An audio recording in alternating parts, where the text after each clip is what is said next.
Welcome to Exiles TV. I'm Bill Profita. I'm Kevin Gallagher. We wish we had happier tidings coming at you on a Tuesday morning after a very, very sad weekend in Baton Rouge, as we had a shooting incident to claim the life of one police officer, another one in very serious condition. As we understand it, his condition is touch and go. We're hearing phrases like fighting for life and things like that. And then, on top of that, a second incident that happened over the weekend claimed the life of an ex-police officer, a man who had retired from service as a police officer, and he was dealing with a burglar in his home, and he wound up getting shot and killed. Just horrible things going on in this city, and I don't know if any of this equates to COVID-19, but we're told that the whole reason the two officers shot, that was a domestic shooting. Yeah, the guy already killed somebody that morning. In his house. In his house, or in someone's house. Someone's house. Yeah. But this is one of the things I worried with asking people to coop up inside their house for 6 weeks, and now going on 8 weeks. Thank you, Governor Edwards. Well, this guy went to the house to look for his fiancée. She says ex-fiancée. Right. He said fiancée. Well, you know how that works. Started beating her over the head with the butt of a pistol. Another man, the man who ended up being killed there, intervened. The shooter went outside to his truck and got a long gun and peppered the place, killing this guy in the process. Sergeant Glendale Hudo and the other officer who has still not been identified, he is the one who was wounded. Sergeant Hudo is the one who was killed. Mm-hmm. Got information from the people inside that house that this was where the shooter might have gone, and they went to knock and talk, as they say. And one of them was covering the back in case the guy decided to run, and the guy just opened up and shot Sergeant Hudo and shot the other officer, who I would give you his name, but we just don't have it yet. The family has not released it. He reportedly stood over that officer and shot him several times. Yes. Now, what is interesting about this particular person is he had boasted in the past that if the cops ever came for him, he was going to do a quote-unquote Gavin Long on them. Does that name ring a bell? Oh, yes. We remember Gavin Long. We remember summer 2016 when Gavin Long shot 6 cops, killing 3, right on Airline Highway, not far from where we are right now. I remember that day like it was yesterday. I remember getting that telephone call while you and I were doing a radio show and told, there are 6 cops shot on Airline Highway, get to work right now. This was a Sunday morning. Bill and I and Bill's wife Karen wound up spending the better part of the next 8 hours doing wall-to-wall coverage of everything we could tell you about that tragic incident. Gavin Long, a man he was from Missouri? He was from Missouri, yes. And came to Baton Rouge to kill cops. And, I really do believe, and what is going to come out is going to come out at trial. The DA has announced, rightfully so in my mind, that he's going to seek the death penalty against this guy. Oh, yeah. I should for all of the murders, by the way, including the one inside the house. Certainly. And I should hope so. And, I don't know why it's not an automatic death penalty if you murder a cop. Well, it's an automatic first-degree trial, which Yes. can get you the death penalty. Yes.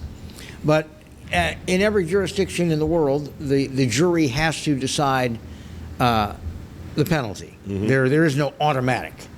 And that's just the way the system. Well, and if you're sentenced to death, your appeal is automatic. That's what's automatic. Yeah, you get one automatic, and after that, you can drone on through the courts seemingly forever, which is a whole nother program. But I don't know what the answer to this is. I don't know what can be done. I've read comments on social media with people saying that somehow it was the chief's fault for some kind of leniency with the community. And I don't buy that. I think that you've got an element in any city, society. This guy was a complete wild-eyed Willie. Right. That's exactly what I'm saying. He wanted to take a weapon and fire it at people. You could tell. And God help me, while this was going on, and I got information that he was barricaded inside the house and that SRT and the sheriff's SWAT team were on the scene, God help me, my first thought was, come on, give him a reason, please. Yeah. Poor Butch Cassidy. And I really think if you heard the tape of the automatic gunfire that was coming out of that house when the SWAT officers were getting in position, I think they showed remarkable restraint and professionalism. Yes, they did. Remarkable. The fact that they took that man alive shows you that they are not the gang of killers that people wanted to insinuate that they were a couple of years ago, and they never have been. Well, and again, and this former police officer who left the force to go into private work, I believe he was in some sort of a security service. He was hearing somebody burgling a car outside. Now, he's very well trained. Not only was a cop, he was an Army Ranger. But the burglar got the better of him and killed him. Now, he did manage to shoot the burglar. He'll be tried when he comes out of the hospital. We're going to take a quick break. Later this hour, we're going to talk with former Chief of Police in East Baton Rouge, Pat Englade, about this and other matters. That's on the way here on Exiles TV. Stay there. We'll be right back.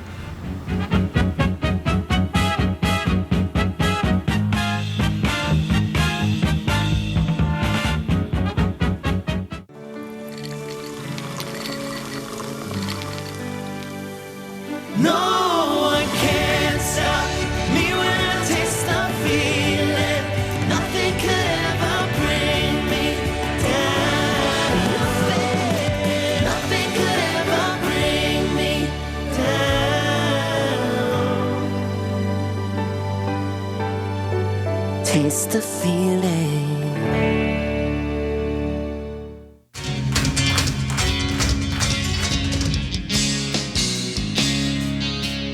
Hey now, give it your best, but the broken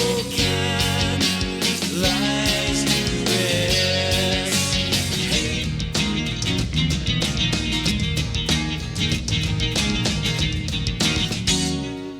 Look up to the skies, I see desire in your eyes, but you can't keep it in your heart.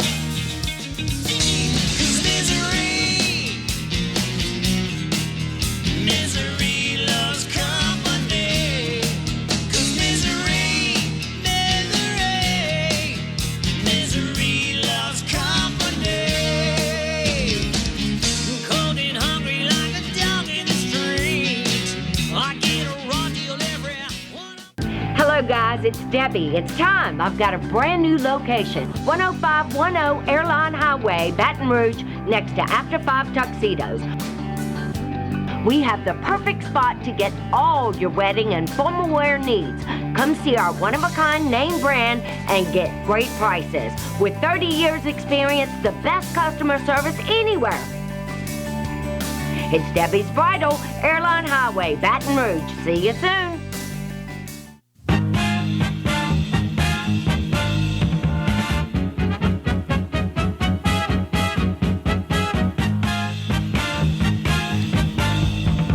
Exiles TV returns, and we're so glad to have you with us. Thank you for watching, and don't forget, if you're coming in late on the program or something along those lines, you can always catch the rebroadcast 12 hours from now, 10 p.m., right here on this station.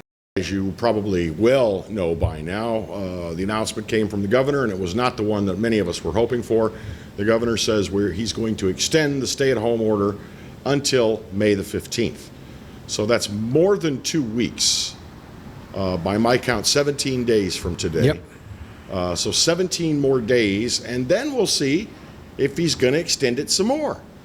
I think that the governor may have been thinking about starting some kind of phased reopening of things, but then we had a sudden spike of cases and deaths. In a couple big population centers. Baton Rouge being one of them, by the way. Bill, there are people though that are saying, why can't we reopen the less populated areas of our state? Why can't we reopen the places where there is no the parishes where there is no major city, where there are no great concentrations of people? Why can't we do this? Well, because we can't keep those people in those parishes. Why can't we close off New Orleans? We should have done that 30 years ago. Control coming in. Oh, stop. Why can't we control coming and going from New Orleans and then let the rest of the state get back to normal? And I just think that that's easier said than it is done. Oh, yeah. Well, the mayor of New Orleans was thinking about as she put it, cordoning New Orleans. Now, of course, that wouldn't have done any good without cordoning Jefferson Parish, because they had as many cases as Orleans Parish. Well, I think when we're talking about New Orleans, we understand that we are talking about Orleans Parish, the city, Yeah. and then Jefferson Parish out to the Bonnie Carey Spillway. And on the east bank of the Mississippi River. I think that we understand that's mostly what we're talking about. Well, I think you have to talk about Slidell and all the St. Tammany Parish communities, because they have had big numbers too. But the thing is, we can't keep people from Baton Rouge or New Orleans from going into Calcasieu Parish, where they only have four cases. You know, and we can't keep those people from, coming to shop in the parishes that are a little bit larger, that are not closed but still have open Walmarts and grocery stores and Home Depots and pharmacies. And if you want my absolute opinion,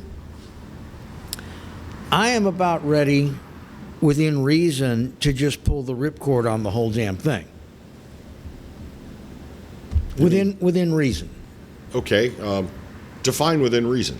Within reason, I would think you could reopen most businesses. And I am going to quote Stephen Wagasback, who was with us last week, and I'm sure will be with us again as we talk about this, is that you have had giant businesses and small businesses that have remained open and done so reasonably with proper sanitation and proper precautions.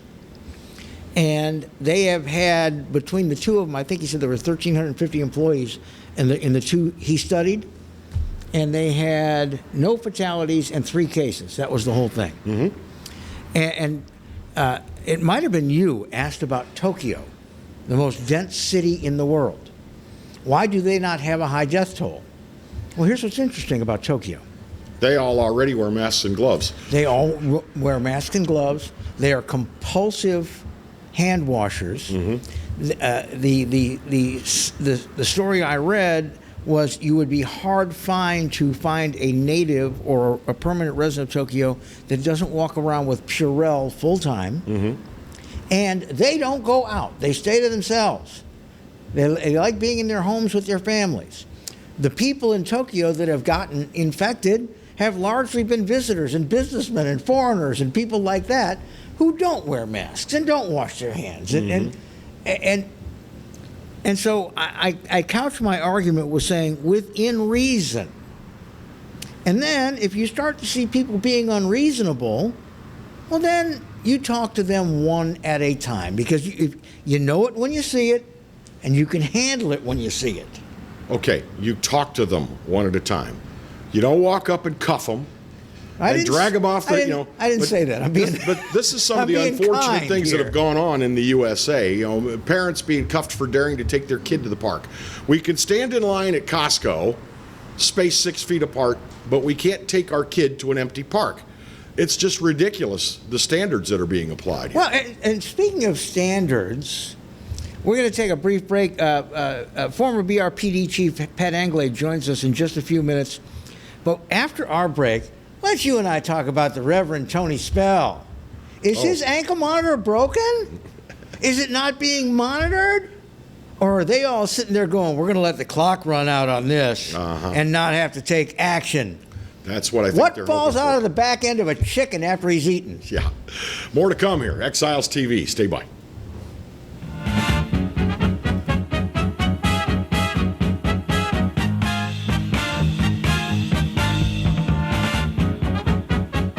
Hi, I'm Bobby Yarborough with Manda Fine Meats. Here at Manda, we know what the folks of South Louisiana love. They love great flavored smoked sausage, delicious deli meats, and specialty items like boudin and andouille sausage. Manda Fine Meats has been providing these products since 1947. We produce them right here in Baton Rouge, so you know you're always getting the freshest product at your local grocery store. Manda Fine Meats. Taste the fresh local flavor in everything we make. Make it Manda every time. Live and play on the fairway at Greystone Golf and Country Club, a serene, challenging golf destination located in Denham Springs. For tee times and membership opportunities, go to GreystoneCountryClub.com. From appetizers, pasta dishes, and entrees, La Contea takes pride in preparing all the Italian cuisine we know you love. Enjoy live music every Thursday through Saturday from 6 to 9, happy hour weekdays from 3 to 6, and brunch on Sundays from 11 to 2, as well as dinner portion-sized lunch specials for under $10. Visit our website to view our menu and book a party or meeting in our large banquet room. Once you try La Contea, your Italian dining will change forever. Hi, I am Dr. Farrell Frugier Jr., and I am a general dentist at Frugier Family Dentistry. I was born and raised in Baton Rouge, Louisiana. I went to Catholic High School, LSU, and LSU School of Dentistry in New Orleans, where I received my DDS degree in 1986. I always have and will continue to be committed to continuing my education, to invest in technology which makes the diagnosis and delivery of dentistry more thorough, more comfortable, and more aesthetically pleasing. In our practice, we are here to serve the patients. We want to improve their quality of life and to develop relationships with our patients.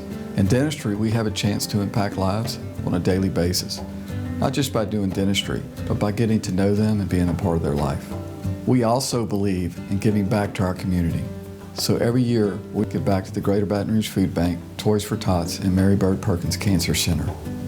Please stop by and visit our office. We would love to take care of you and your family. For Total Home Pest Control, who are you going to call? Call the Bug Man, 923-BUGS. For Total Pest Control for your home or business, call the original Salvat. Call the Bug Man today, 923-BUGS. Hello guys, it's Debbie. It's time. I've got a brand new location. 10510 Airline Highway, Baton Rouge, next to After 5 Tuxedos. We have the perfect spot to get all your wedding and formal wear needs. Come see our one-of-a-kind name brand and get great prices. With 30 years experience, the best customer service anywhere. It's Debbie's Bridal, Airline Highway, Baton Rouge. See you soon.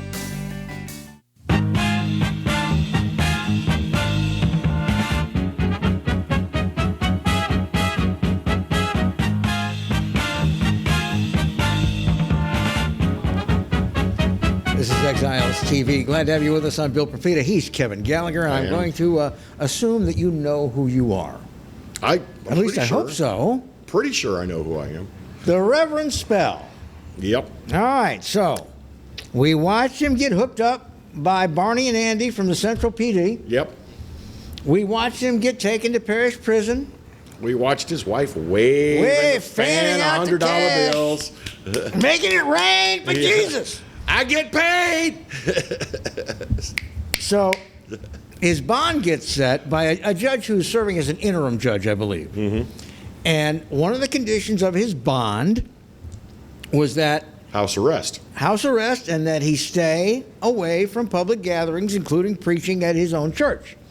So they set, I think it was until 5:30 on Saturday, or 5 o'clock on Saturday, for him to sign an affirmative agreement to his bond.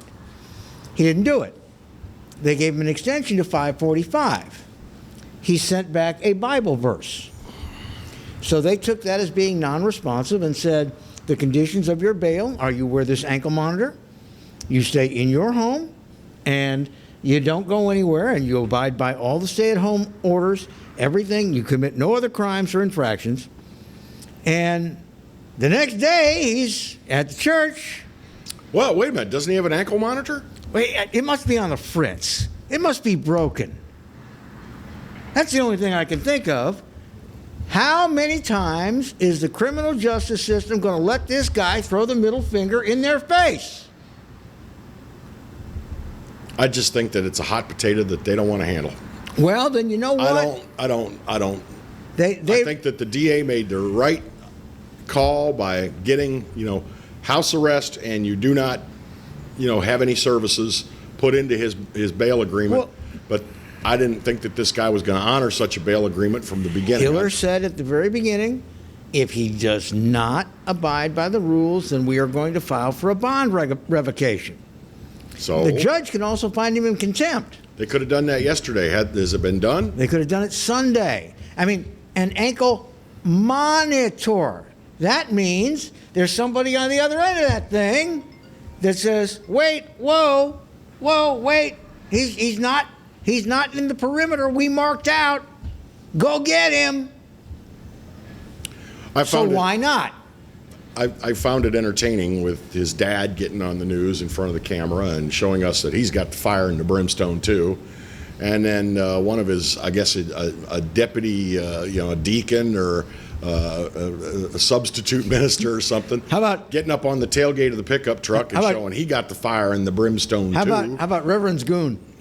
Reverend's goon. Who's there? Goons, hired goons. You know, the man has a support structure. That's more than I can say for myself.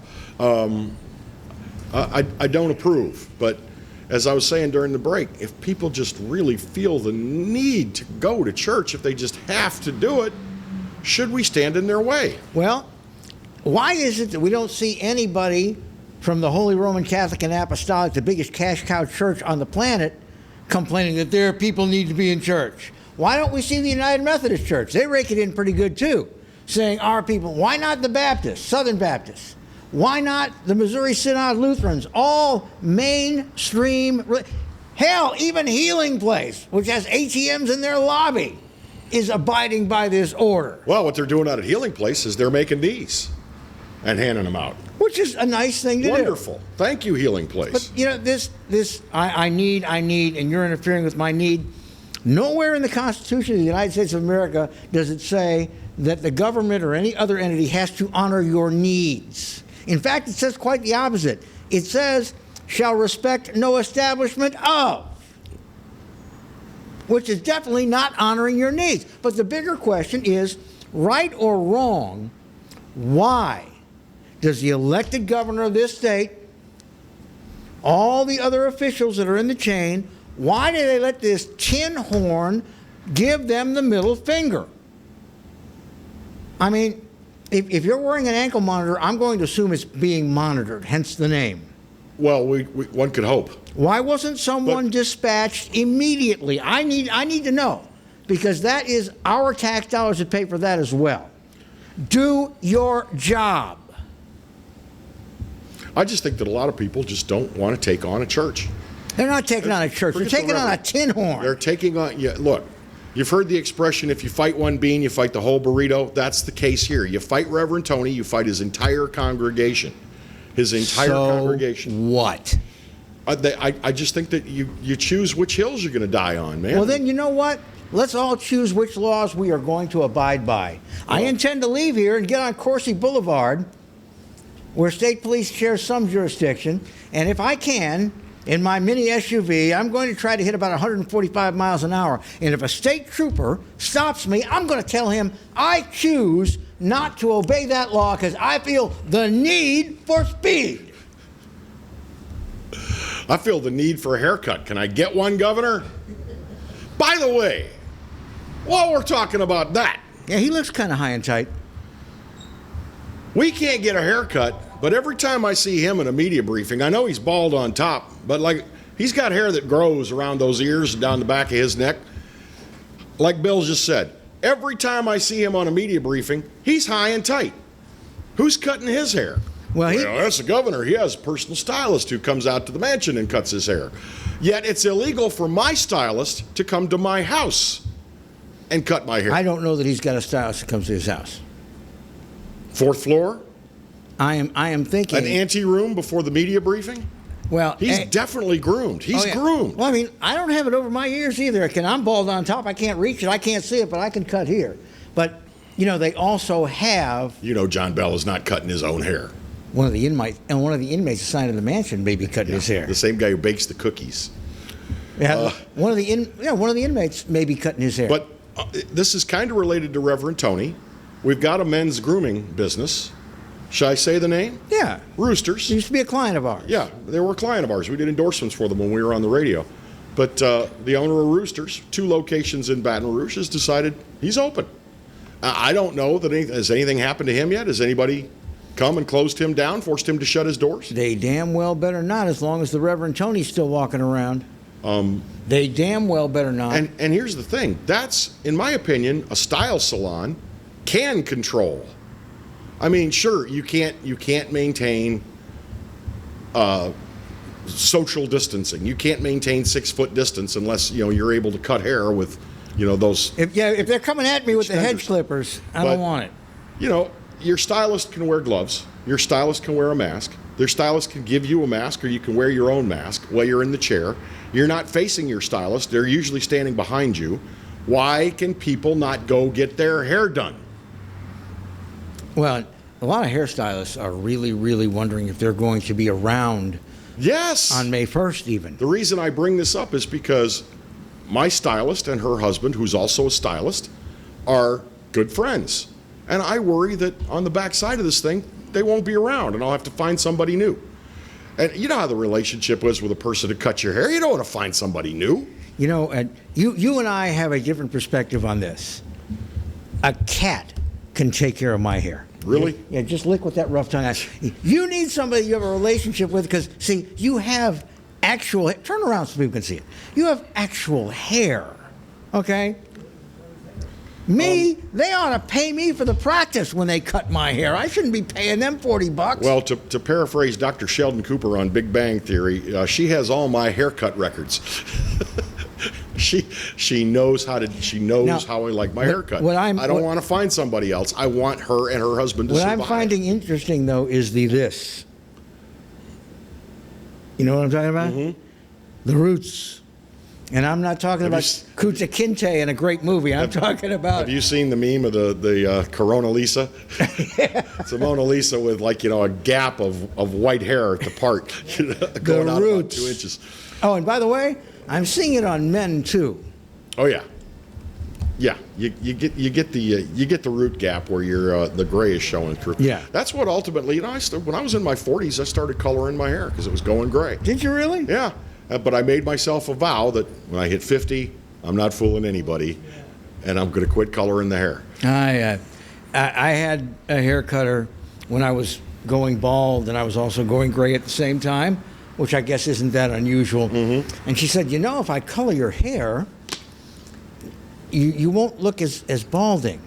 It won't show as much. I said, yeah, but if you color my hair, I'm going to look like a Q-tip dipped in shoe polish. So what's the point? Exactly. Everyone will know. Mature women color their hair, and that's just fine. But when a guy gets to a certain age, it's like, dude, who do you think you're fooling? A very, very... Who do you think you're fooling? Very, very close friend of mine, and a lot of you know him, the late Tommy Keebach, a tremendously fun guy, a great orthodontist. And I think he asked, I believe this was his fourth wife. He did go through wives a lot. He said one day on his way to go and get his hair done, he said, how many people you think know I color my hair? And she looked at him and she said, how many people live in Baton Rouge? Exactly. But my point is this. Who gets to choose who the winners and the losers are? Who chooses what's essential? What's essential to you may not be essential to me, or vice versa.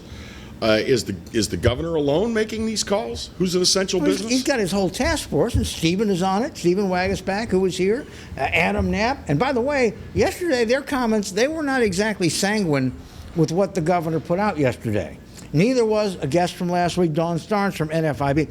Now, I know you're never going to make everybody happy in one of these scenarios, but, I got to think we can do better, and I got to think we can do quicker. And before we go to the break, why aren't they going and doing the bond revocation on Tony Spell?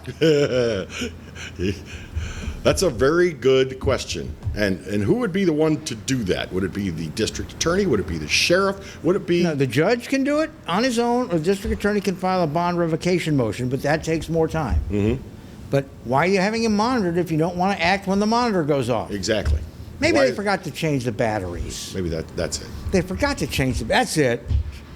We'll be back with Pat Englade, former BRPD chief and the executive director of the Capital Area Law Enforcement Group, in just a moment. Stick around. All right, Patrick.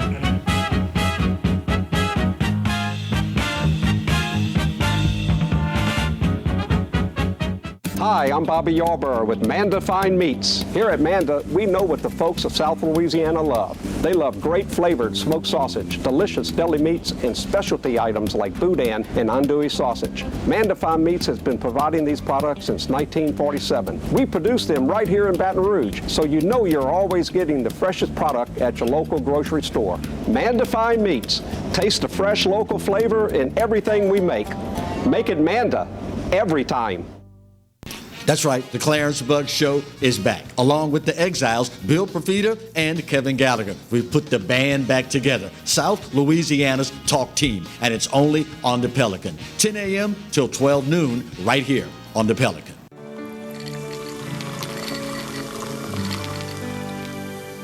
No one can stop me when I taste the feeling. Nothing could ever bring me down. Nothing could ever bring me down.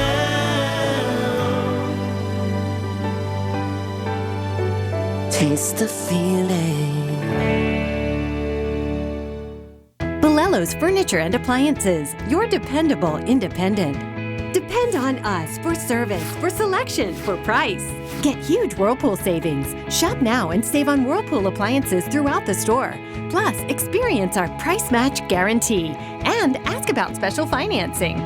You can depend on the know-how of people who live appliances every day. Bolello's Furniture and Appliances, your dependable independent with nationwide buying power. Hello guys, it's Debbie. It's time. I've got a brand new location. 10510 Airline Highway, Baton Rouge, next to After 5 Tuxedos. We have the perfect spot to get all your wedding and formal wear needs. Come see our one-of-a-kind name brand and get great prices. With 30 years experience, the best customer service anywhere. It's Debbie's Bridal, Airline Highway, Baton Rouge. See you soon. Exiles from what you ask? Exiled from the radio. But now, we're on your television. I'm Bill Profita. He's Kevin Gallagher, and they kicked us to the curb. But we're back. We are back with Exiles Television on the Pelican Broadcasting Network. We're going to bring you the newsmakers. We're also going to take your calls and give you great information. It's going to be the best damn radio show on television. Look for it on your cable system or download the app, PelicanSportsTV.com.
Back to Exiles TV for this Tuesday morning. Bill Profita, Kevin Gallagher.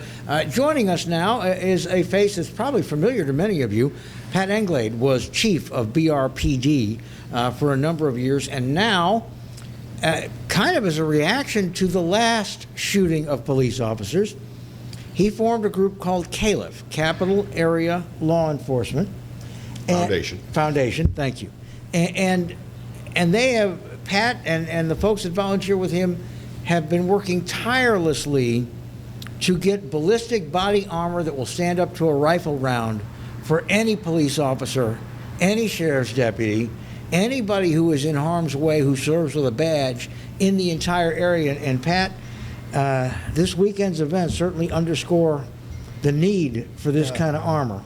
it just takes you to your knees when you look at, if you look around the country and you look at the number of police shootings that you see, and I follow that very carefully. You'll see most of these incidents are involving rifles now. Almost all these people have gotten away from handguns and now they're into rifles. So now you know a typical vest in this day and time does you little or no good at all. It may slow it down to some, but if you don't have rifle protection, you don't have anything that's necessary to That save bullet is your going to life. penetrate. Absolutely. Now, the Angel Armor, which you have been working with to try to provide their product to these officers, they will stop a rifle round at fairly close range. They will. I personally witnessed the testing of those vests. We brought all the vest people out. Anybody that wanted to come out and shoot their vest for us, they call it a live fire. And they do mock trials. They put plates up. They do everything just like you would be in a scenario where you would have somebody shooting you. And they go through this procedure they go through, and they use a number of different rifle rounds, and we see what the results were. And then after that, we made a decision, and Angel Armor did what was expected of it, and we decided to go with them. I don't want to say this because it's emotional, but is it fair to say that if these two officers had been equipped with an Angel Armor vest, now I know they had their duty vests, which will stop a handgun, that they would not have been injured or killed? They wouldn't have been injured as seriously? They wouldn't have been killed? Is it fair to say that? Well, it depends, Bill. To be honest with you, I don't know where the first shots hit. That's very important. One of my first questions when dealing with Angel Armor is, can a guy, and I use Matt Gerald as an example, when he was shot, he turned around the building and his first shot hit him almost midsection, and it knocked him down and just flat. So we've learned that lesson from that, and I said, okay, let's take that example, and he gets hit with that round. Can he stay in the fight after that? Is he going to, if he's going to be knocked down and become immobilized, it's no good. They're going to just walk up and what they did and finished him, and finish shooting him. So not only did we look at what that thing did, but is it, once you're hit, can you stay in the game and continue to fight the fight you need to fight? And we actually, Angel Armor had a incident yesterday in Arizona where a police officer was shot 4 times in the stomach, chest area with an Angel Armor vest on. He didn't even know he got shot. Wow. Wow. It was a handgun now. I want to say this. It was a handgun, but it was a powerful handgun. But he was talking with the people from Angel Armor yesterday, telling them I need a new vest. And they said, why? He said, well, this one's got about 4 or 5 rounds in it, and I think we need to turn it in. So that's encouraging to me because we always want to know, does it work in a real life situation? And you actually just led me to my next question.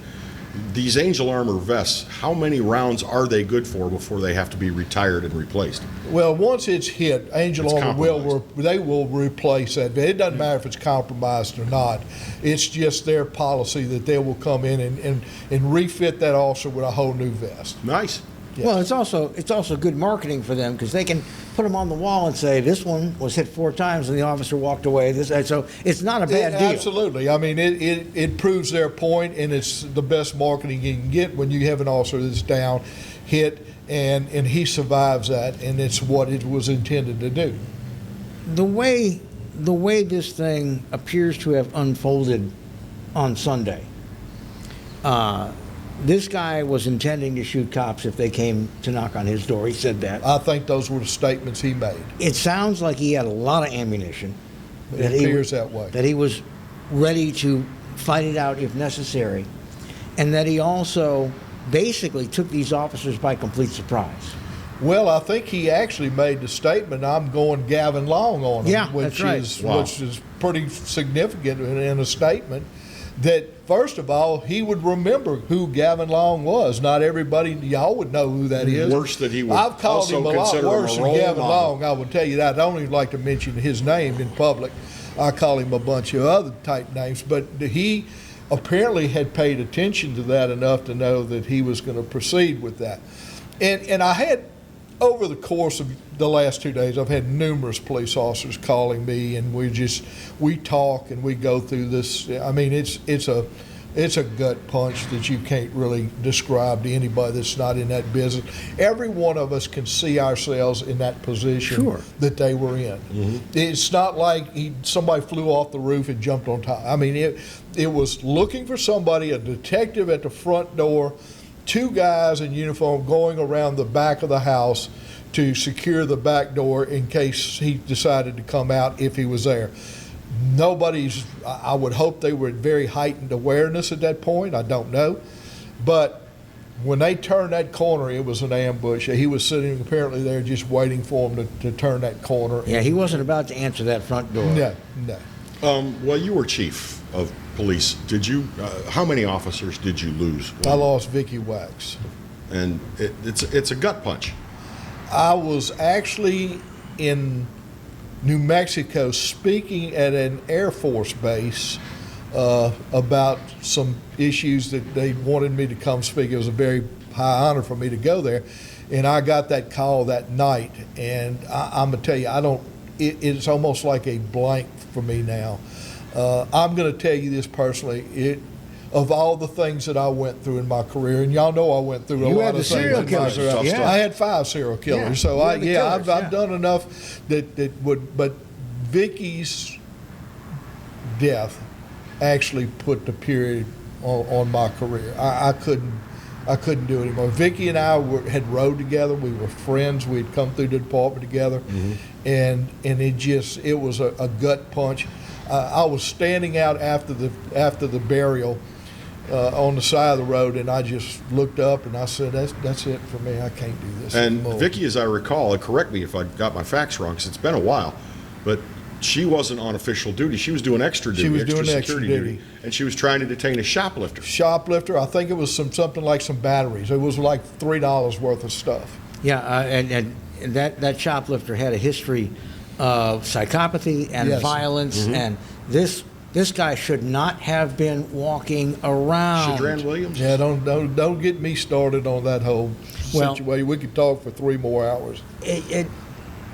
When you look at events like this, and I'm sorry to say it's not going to be the last one. No. You also have to take into perspective your organization and people that have been generous with your organization. You've outfitted a pretty good number of officers in this area with that Angel armor. About 2,000. About 2,000. Not all of it's Angel armor, though. We, if you remember, right after the incident occurred on airline at Benny's, we knew that we knew that the guys there did not have the proper vest on to do what they needed to do. So immediately we started just reacting to that. We put this group together. We started trying to raise money. We were looking, it was almost like we were on a time clock. We got to get something quick.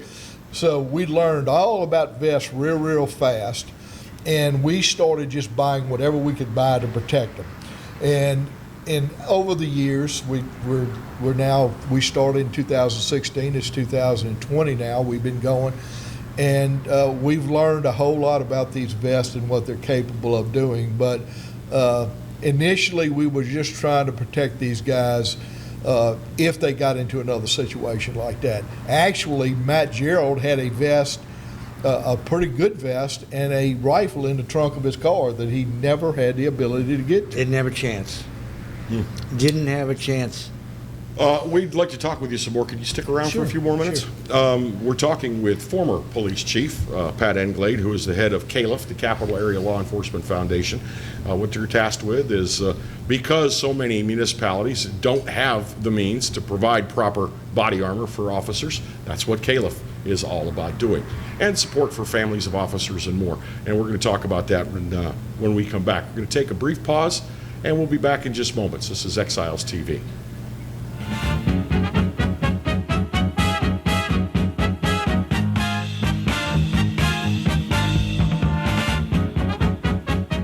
For total home pest control, who are you going to call? Call the Bug Man, 923-BUGS. For total pest control for your home or business, call the original Salvant. Call the Bug Man today, 923-BUGS.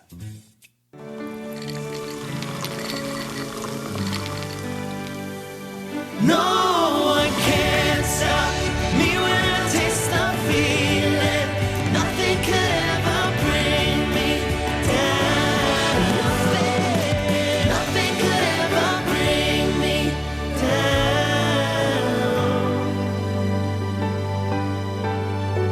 Taste the feeling.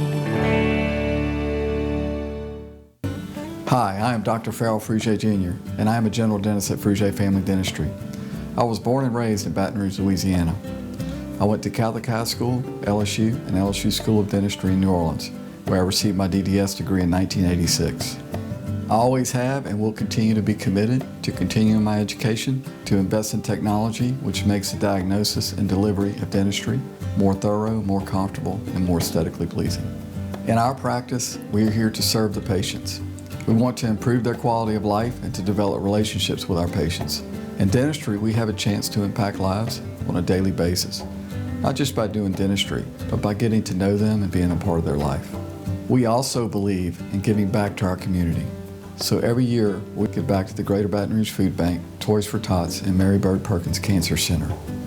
Please stop by and visit our office. We would love to take care of you and your family.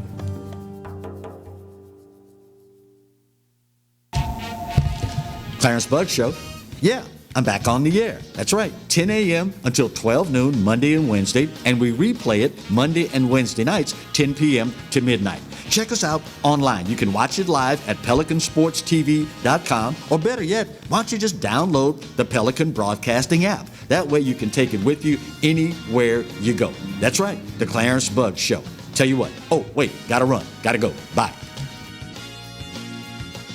From appetizers, pasta dishes, and entrees, La Contea takes pride in preparing all the Italian cuisine we know you love. Enjoy live music every Thursday through Saturday from 6 to 9, happy hour weekdays from 3 to 6, and brunch on Sundays from 11 to 2, as well as dinner portion-sized lunch specials for under $10. Visit our website to view our menu and book a party or meeting in our large banquet room. Once you try La Contea, your Italian dining will change forever.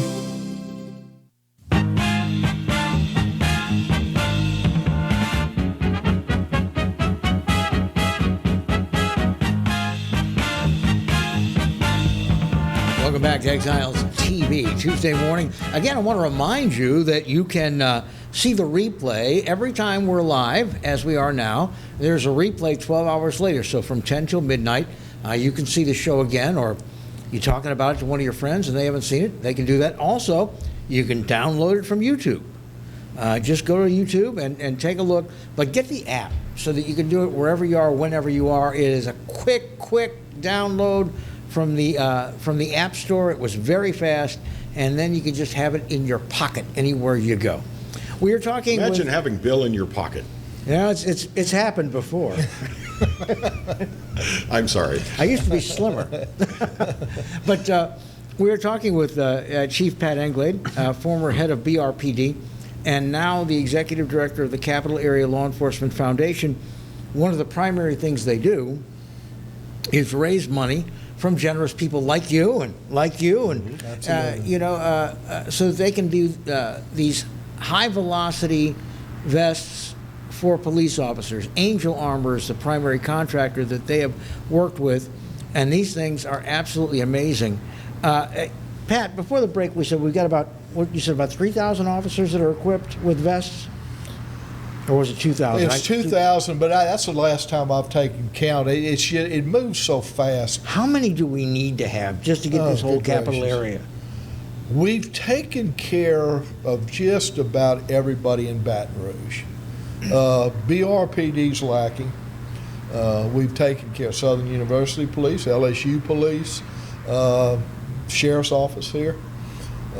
So we're making progress, but as you know, I'm sure you know this, Bill, for sure, those vests have a shelf life. Mm-hmm. So as we get to the 5-year mark, the process starts all over again, unfortunately. And my hope was we actually had a bill in the legislature ready to go this year where the state was going to help us do this. And of course, the odds of that coming out of there right now is probably slim and none. The odds of anything but a budget coming out of there right now. That's my guess. That's about all we're going to get. So if you had to guess at a figure, how many officers just in the capital region do not have ballistic vests at this time? Roughly. We're talking about rifle-rated vests. Yes. Thousands? Hundreds, if not thousands, right now. Wow. See, I want them all to have them. Me too. Yeah. That was my idea with going with state government, that the state would help us through that process. Well, and correct me if I'm wrong, because I remember the last one of your events I went to, they were doing a demonstration where an officer can wear this vest while they're on duty. They don't have to go out of the trunk to get it. It's not big and heavy like a flak jacket is from the military. And that's what we were looking for, and that's what Angel Armor sells. Their slogan is, you don't have to go into your trunk. You wear it all the time. You can leave the plates in. You can take the plates out. It's very easy.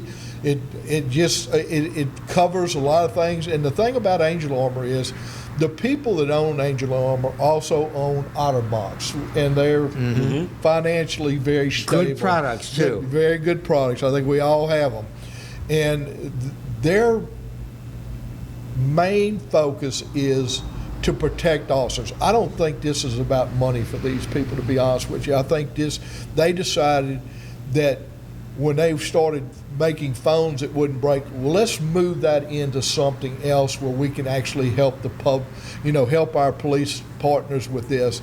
And I think that's how this all started. So the people behind Angel Armor are incredible too. They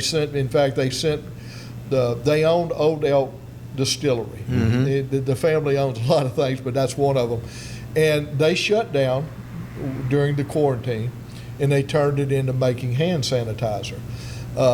Last week, they sent me about 30 gallons by UPS to me to share it with our law enforcement people or anybody else that needed it at this point. They are very, very cool people. They are. Before I ask you what I think is going to be our final series of questions, if somebody wants right now to get information as to how they can help put Angel Armor, what's your web address? What do they go to? CALEF.LA. Very simple. CALEF.LA. You can see there's pictures of the vest on there. You can pick the vest you want to buy. It's very user friendly. If I can do it, most people should be able to do it. So yes, we have Facebook fundraisers out right now. I wasn't going to raise in the midst of this with everything going on. I was not going to. I wanted to settle down and these officers get the respect they're due. But it was an onslaught of people yesterday just saying, what can we do to help? And everybody was starting to make donations again. And that's the unfortunate part of it, is that almost somebody has to be shot before we realize that this is an everyday situation. We have short memories. We do. This time of year, you would be having fundraising events going on. We had to postpone our golf tournament, which is our really best event of the year, which was a huge financial blow to us. And I'm not sure we'll get it. We've got an October date, but we're all sitting waiting to see what happens. So, well, you can help. Well, go to CALEF.LA. Yeah, things will be go to pray that they will. .LA, and any contribution is valuable. Again, most people don't realize. They say, well, I can't, buy 4 vests like he can. Most people make their money off the $10, the $20, the $50 donations. So please go. I will take CALEF anything LA. you decide you want to give. We are absolutely a blue collar grassroots organization, and I wish I had somebody write me $1 million checks, but I don't. From your lips to God's ears, my friend. All right, in the last 3 minutes here, Pat, I want you to go back to being a police chief. What does something like this do to the department in the short term? You have to, even on top of this, I was yesterday actually trying to set up counseling myself. You had groups of people, actually, and I'm going to give you a little background here, and I know we're running out of time. The squad that was working yesterday that was hit was actually the same squad of Montreal Jackson. Oh, good God. So can you imagine Wow. what these guys are going through right now? I'm getting calls from paramedics and firefighters and anybody else that was on the scene that this is a gut blow that, I mean, I don't know how to describe it. You almost have to go through it and endure it to know what it means to a department to have to go through this. And you have the family members, the families at home that are sitting back going, this could happen to my child, my husband, my wife. You know, we're not indestructible. We see ourselves as human at this point more than any other point. Well, and the thing that's most amazing is they're all going to show up for work today and tomorrow. I've got a great story. Two friends of mine that are lieutenants on their squads were scheduled to be off that night. They all called in and said, "Can we come in and work to honor our fallen guys tonight?" I mean, I better stop because I'm gonna start choking up here about this. I've become very close friends with Nick McDonough, who is a supervisor at EMS, and he talks about going into hot situations, and he's one of the ones that has a vest. I think he bought his own. And one of the first things I saw was EMS and officers running out of that backyard with stretchers with those two guys. There was still a guy in there with an automatic weapon. Yes. And those officers and those EMS guys ran in there to swoop and scoop.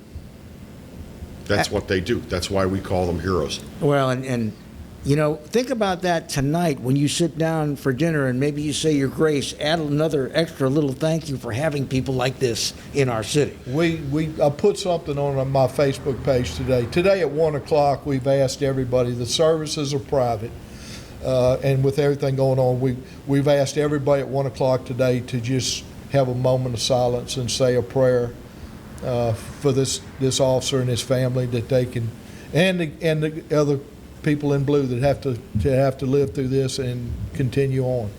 Once again, if you want to do your part to help out and maybe save a future officer from a fate like this, you can make a donation. It's calef.la, CALEF.LA. Donate whatever you can, whatever your heart tells you. Yeah, just whatever goes in the pot, you're going to get a vest on one officer, two officers, three officers, five officers. It's like dominoes, folks. And Kevin and I have both seen this product up close and personal. It is a fascinating scientific product in the way it works to protect the men and women that are in harm's way, particularly if they're facing a nut cup with a high-powered weapon, which is all of our biggest fears. We thank you, Pat. Thank you for being with us, and we will be in touch. We're going to have you on again. Thank you. Talk about some of your fundraisers. I hope it's a better subject next I hope time. it's a better subject, too. We will continue. Congressman Garret Graves will be joining us in just a little bit.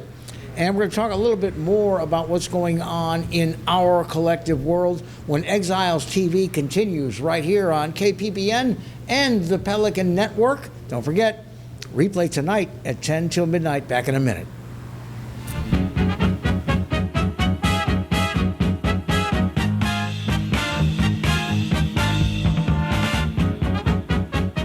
Bellello's Furniture and Appliances, your dependable independent. Depend on us for service, for selection, for price. Get huge Whirlpool savings. Shop now and save on Whirlpool appliances throughout the store. Plus, experience our price match guarantee and ask about special financing. You can depend on the know-how of people who live appliances every day. Bellello's Furniture and Appliances, your dependable independent with nationwide buying power. From appetizers, pasta dishes, and entrees, La Contea takes pride in preparing all the Italian cuisine we know you love. Enjoy live music every Thursday through Saturday from 6 to 9, happy hour weekdays from 3 to 6, and brunch on Sundays from 11 to 2, as well as dinner portion-sized lunch specials for under $10. Visit our website to view our menu and book a party or meeting in our large banquet room. Once you try La Contea, your Italian dining will change forever. Exiles from what you ask, exiled from the radio. But now, we're on your television. I'm Bill Profita, he's Kevin Gallagher, and they kicked us to the curb. But we're back. We are back with Exiles Television on the Pelican Broadcasting Network. We're going to bring you the newsmakers. We're also going to take your calls and give you great information it's going to be the best damn radio show on television. Look for it on your cable system or download the app, PelicanSportsTV.com. Hello, guys. It's Debbie. It's time. I've got a brand new location. 10510 Airline Highway, Baton Rouge, next to After 5 Tuxedos. We have the perfect spot to get all your wedding and formal wear needs. Come see our one-of-a-kind name brand and get great prices. With 30 years experience, the best customer service anywhere. It's Debbie's Bridal, Airline Highway, Baton Rouge. See you soon.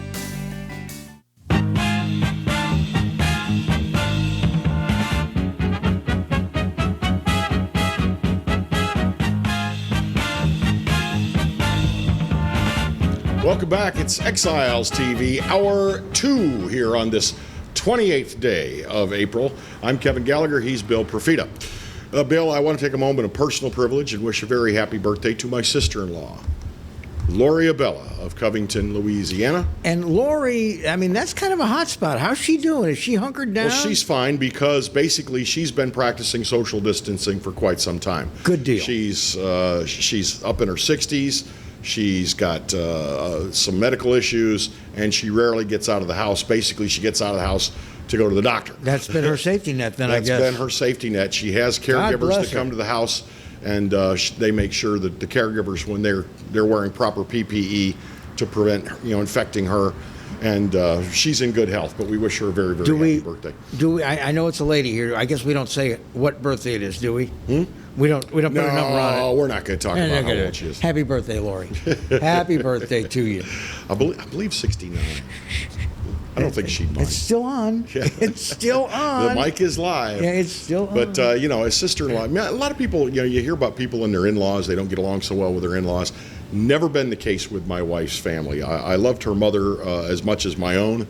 And she passed away a long time ago, God rest her. But me and my sister-in-law get along famously. So, well, that's always a good thing. A sweet lady. Keeps the harmony. Oh yeah, oh yeah. Doesn't mess with the chi. Mm-hmm. So, how are you feeling about 17 more days of social distancing, of lockdown, stay at home, wear a mask?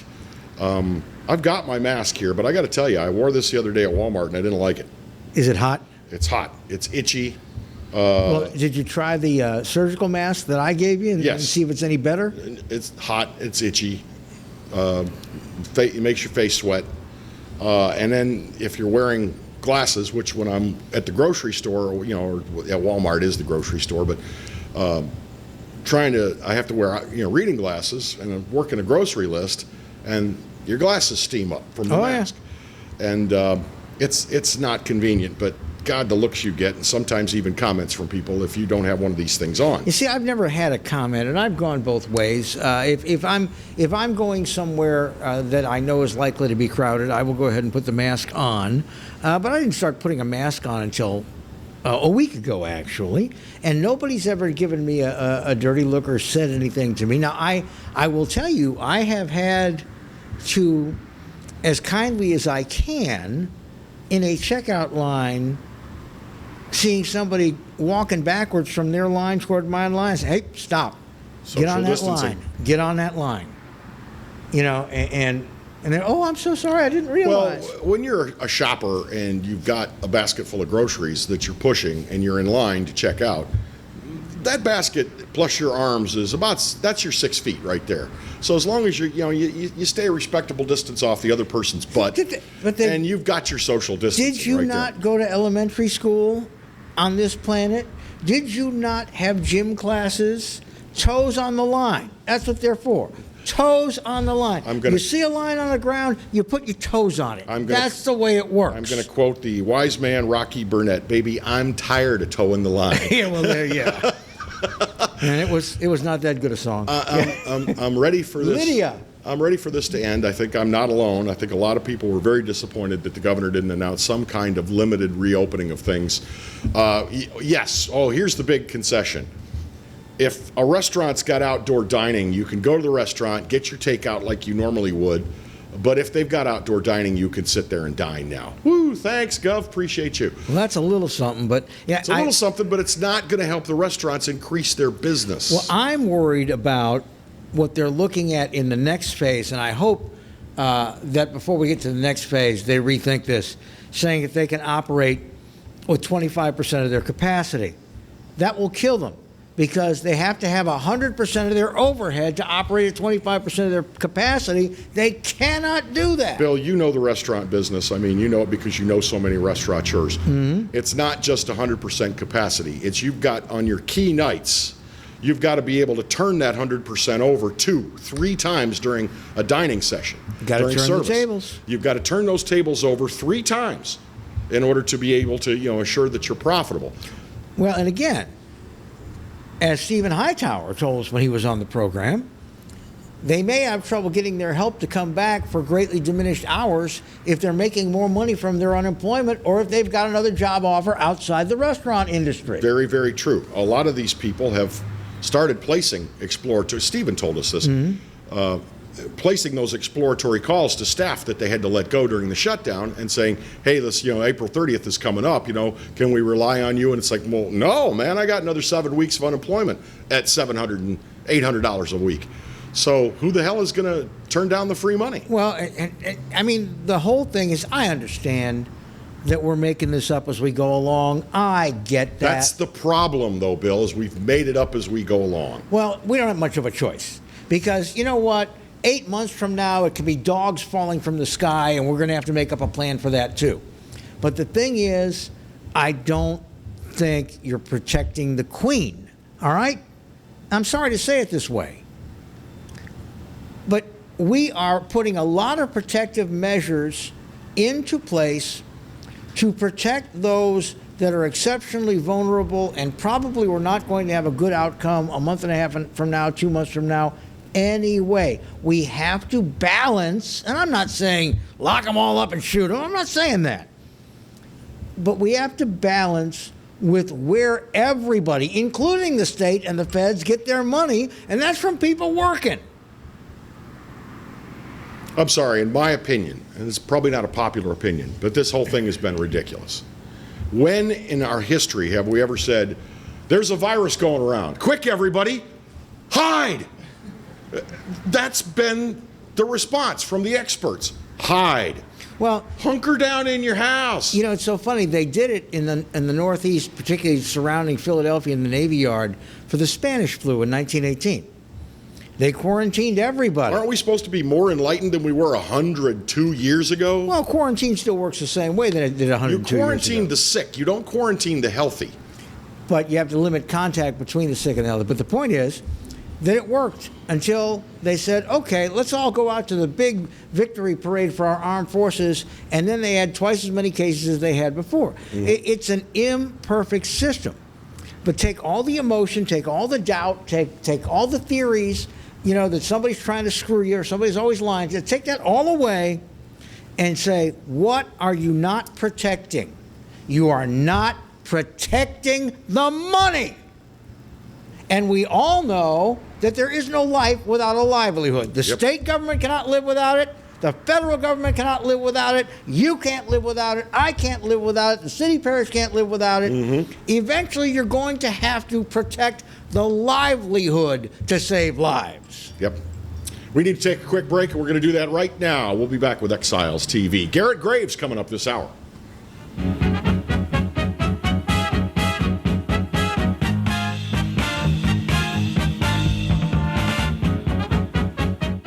Hello guys, it's Debbie. It's time. I've got a brand new location. 10510 Airline Highway, Baton Rouge, next to After 5 Tuxedos. We have the perfect spot to get all your wedding and formal wear needs. Come see our one-of-a-kind name brand and get great prices. With 30 years experience, the best customer service anywhere. It's Debbie's Bridal, Airline Highway, Baton Rouge. See you soon.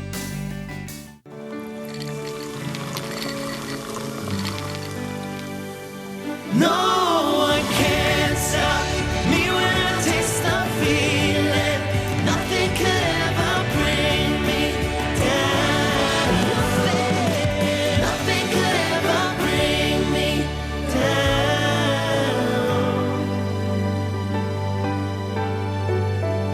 the feeling.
That's right, the Clarence Bug Show is back, along with the Exiles, Bill Profita and Kevin Gallagher. We've put the band back together, South Louisiana's talk team, and it's only on the Pelican. 10 a.m. till 12 noon, right here on the Pelican.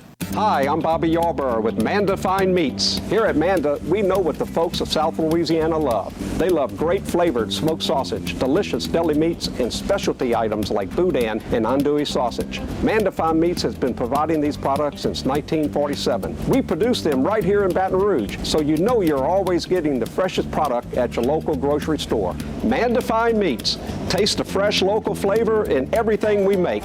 Make it Manda every time.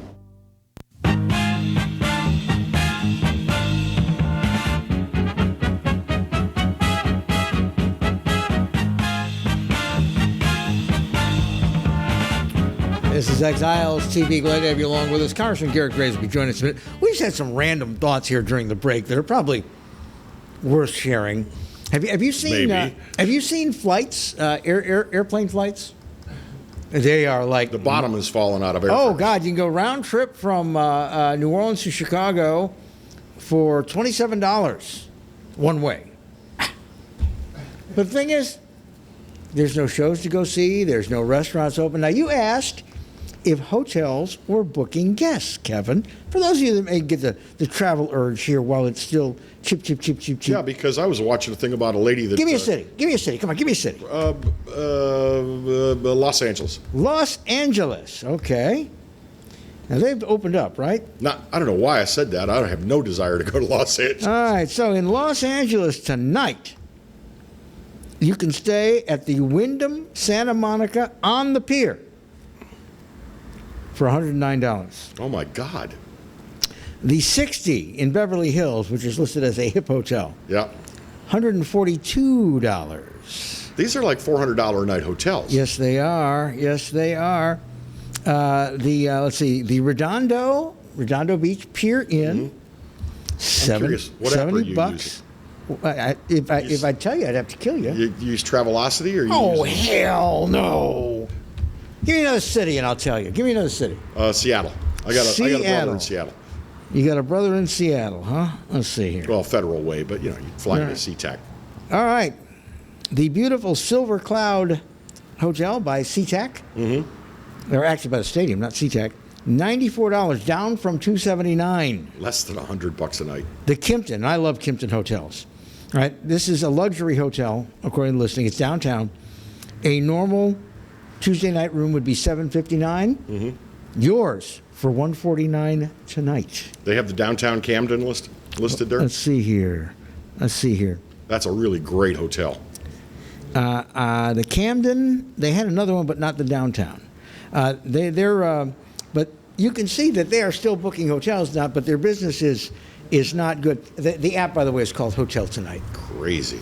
It's a fun app. It's called Hotel Tonight. But if I guess it's a great time if you don't want to dine at any restaurants while you're on vacation. I mean, that's the great whole time thing. to take a vacation. I mean, what about room service? You can get room service, right? Yeah, you can get room service. All right. But I mean, room service. I every now and then I get an urge. I will tell Karen, let's sit on our computers for a few minutes, and let's find a reasonable flight somewhere because I just need to get on an airplane. And we'll leave on a Friday afternoon, come back on a Sunday night. But I get that where I just need to get on an airplane. Bill loves to fly. Oh, God, yeah. Most people, flying commercial is a nightmare. No, I love it. I love every minute of it. You know, I'm not anxious to fly commercial. But when I saw that you go to Chicago for $27, I was like, well, we'll go and we'll go and eat it, you know, at Pettorino's and, you know, maybe catch a show. And Karen's like, no, they're boarded up. You can't even just stroll around Chicago. So I was like, hell, well, and they're not peaked yet. So they may be like well into June or July. Yipes. But anyway, so if you want to travel, there are bargains out there. Wrap yourself in saran wrap. Try to hold your breath for the entire duration of the flight. I don't fear airplanes as much as I fear, you know, Bubba and Gomer at the CVS. I really don't. Let's take another quick break. We got Congressman Garret Graves scheduled this hour. Coming up. Stay there.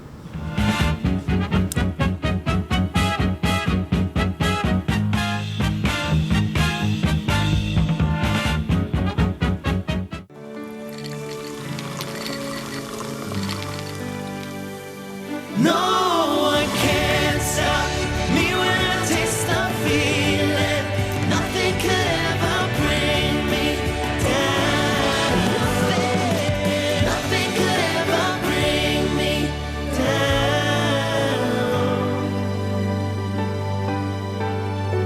Taste the feeling. Hi, I am Dr. Farrell Frugier Jr., and I am a general dentist at Frugier Family Dentistry. I was born and raised in Baton Rouge, Louisiana. I went to CALEF High School, LSU, and LSU School of Dentistry in New Orleans, where I received my DDS degree in 1986. I always have and will continue to be committed to continuing my education, to invest in technology which makes the diagnosis and delivery of dentistry more thorough, more comfortable, and more aesthetically pleasing. In our practice, we are here to serve the patients. We want to improve their quality of life and to develop relationships with our patients. In dentistry, we have a chance to impact lives on a daily basis, not just by doing dentistry, but by getting to know them and being a part of their life. We also believe in giving back to our community. So every year, we give back to the Greater Baton Rouge Food Bank, Toys for Tots, and Mary Bird Perkins Cancer Center. Please stop by and visit our office. We would love to take care of you and your family. Hello. Hola. 你好. Experience what the Baton Rouge International School can offer your children. Now welcoming displaced students for short and long-term stability. Hello, guys. It's Debbie. It's time. I've got a brand new location. 10510 Airline Highway, Baton Rouge, next to After 5 Tuxedos. We have the perfect spot to get all your wedding and formal wear needs. Come see our one-of-a-kind name brand and get great prices. With 30 years experience, the best customer service anywhere. It's Debbie's Bridal, Airline Highway, Baton Rouge. See you soon. Hi, I'm Bobby Yarborough with Manda Fine Meats. Here at Manda, we know what the folks of South Louisiana love. They love great flavored smoked sausage, delicious deli meats, and specialty items like boudin and andouille sausage. Manda Fine Meats has been providing these products since 1947. We produce them right here in Baton Rouge, so you know you're always getting the freshest product at your local grocery store. Manda Fine Meats. Taste the fresh local flavor in everything we make. Make it Manda every time. Clarence Bugg Show. Yeah, I'm back on the air. That's right, 10 a.m. until 12 noon, Monday and Wednesday, and we replay it Monday and Wednesday nights, 10 p.m. to midnight. Check us out online. You can watch it live at PelicanSportsTV.com, or better yet, why don't you just download the Pelican Broadcasting app? That way you can take it with you anywhere you go. That's right, the Clarence Bugg Show. Tell you what, oh, wait, gotta run, gotta go, bye. From appetizers, pasta dishes, and entrees, La Contea takes pride in preparing all the Italian cuisine we know you love. Enjoy live music every Thursday through Saturday from 6 to 9, happy hour weekdays from 3 to 6, and brunch on Sundays from 11 to 2, as well as dinner portion-sized lunch specials for under $10. Visit our website to view our menu and book a party or meeting in our large banquet room. Once you try La Contea, your Italian dining will change forever.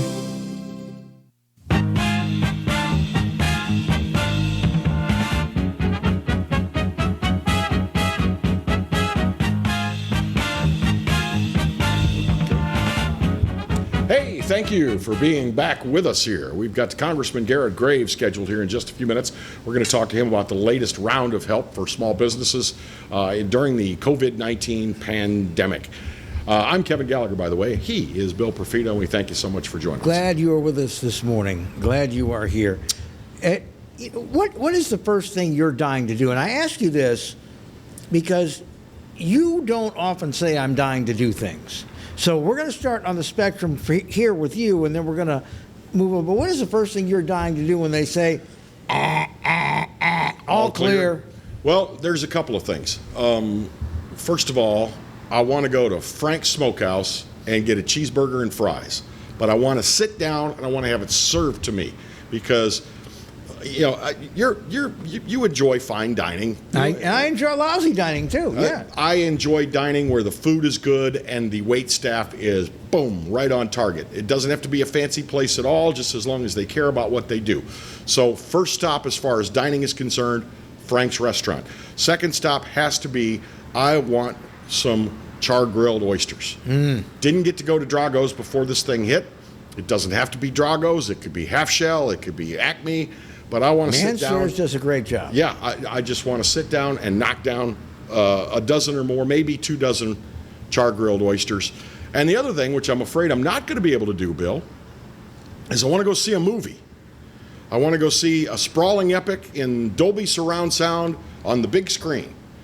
I worry now that there may not be any place to go see a movie. Well, is there a movie you have in mind, or? No, I just want to see what's up. I mean, I'm sure there'll be theatrical releases as soon as, I mean, there's films that some are being held waiting.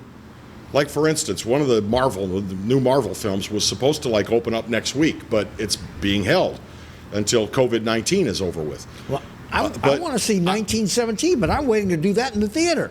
Well, you can do it at home. I know, but you don't get that Dolby surround sound because that thing is shot like it's one continuous shot. Yeah, I actually do get Dolby surround sound because I've got a sound system attached to my television. But but still, I want to sit in the movie theater and experience it on a screen that's as big as a truck.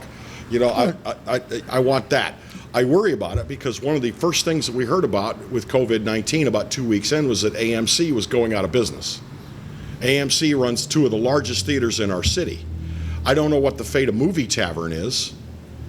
The only one I think is going to be open is, it used to be the Grand, I can't remember what they're calling it now, but there's a fairly decent-sized movie theater right out by me at Jones Creek and George O'Neill. Well, United Artists doesn't have theaters in our market anymore, do they?